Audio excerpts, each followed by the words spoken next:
Hey everyone, welcome back and technically it's Monday. Happy Monday. All right, guys. Well, I don't know if you caught our hot, messy topics today, but if you didn't, then definitely go be a part of the replay crew because it was a good one. I always love when we have Jason on, and I always know that when we have Jason on, it's going to be quite the episode, especially because Jason doesn't hold back on anything, which is something that I love about it. But regardless, we're not back to talk about that. Go check out Hot Messy Topics for yourself. We're back to talk about Lala Kent, Jax Taylor, Sheena, Brock, everybody in between. So smash the like button. If you're not subscribed, get subscribed. Don't forget to hit that notification bell, and let's jump right in.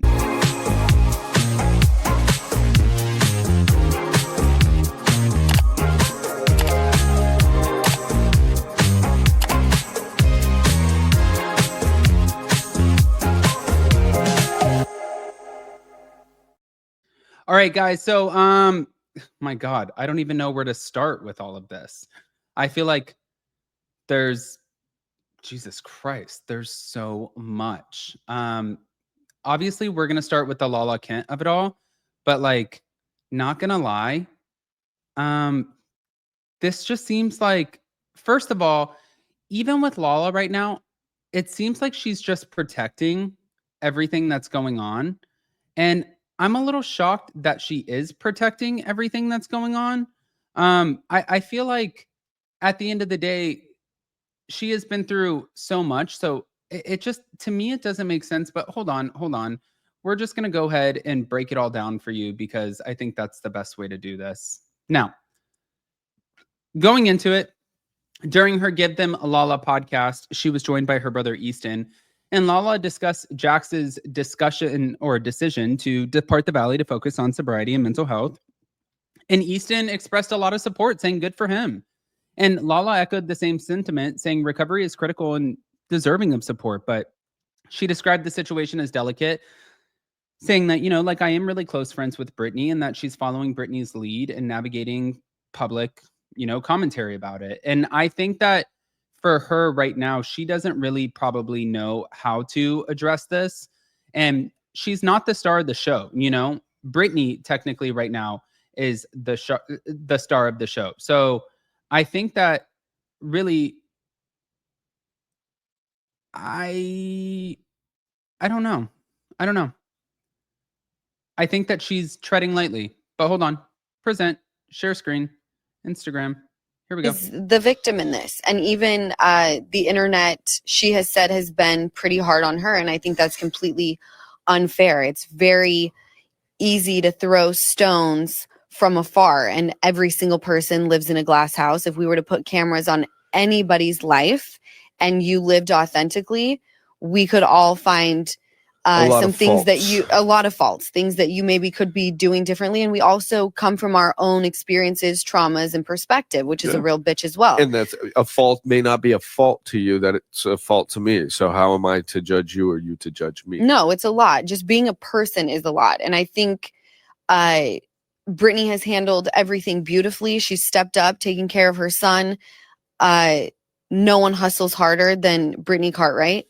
And I do see a version at some point of them being able to co-parent in a very healthy way. Brittany's the victim in this. And even...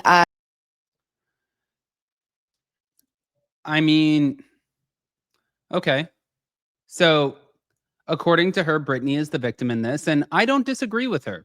But Lala obviously is going to defend Brittany, and she said again she is the victim in a lot of these controversies, but she praised Brittany's resilience, hard work, and her dedication as a mother, noting that no one hustles harder than her. So she also expressed optimism about Brittany and Jax potentially co-parenting effectively if he commits to focusing on personal growth. And Lala also revealed that she initially wanted to fall off the map for a year after leaving Vanderpump Rules, but is now in early discussions about re-entering the broader world beyond her podcast. And she admitted to experiencing anxiety about re-entry, joking that she's having a full-blown panic attack, but affirmed that she still needs a total of 3 years off, even though the time now might be up. But listen, at the end of the day, which one is it? But moving on.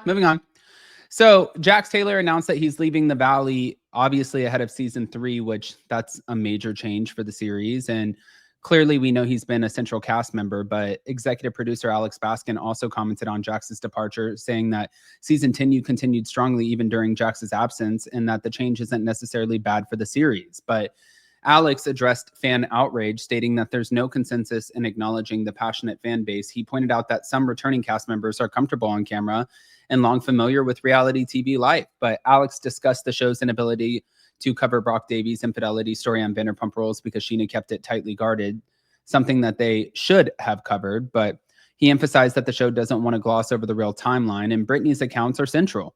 And Jax's current break is seen as appropriate, and his ultimate return is up to him. It hinges on his recovery. So Alex acknowledged that the audience's sentiment can be, it can prompt participants to reflect on their position and take corrective action, but that is truly up to them.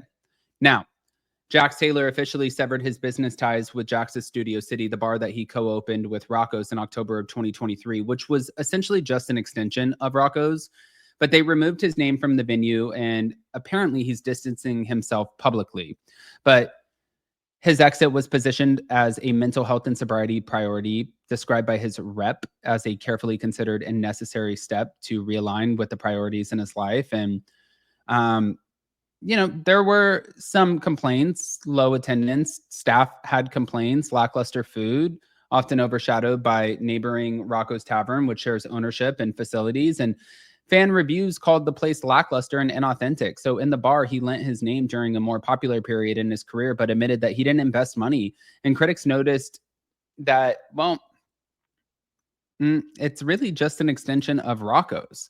But when a video circulated of Jax and Brittany changing their baby's diaper at the bar, health inspectors investigated and found no violation, and still the image fueled a lot of backlash. But several venues dropped out amid fan pressure and public scrutiny when it came to his podcast tour over his conduct.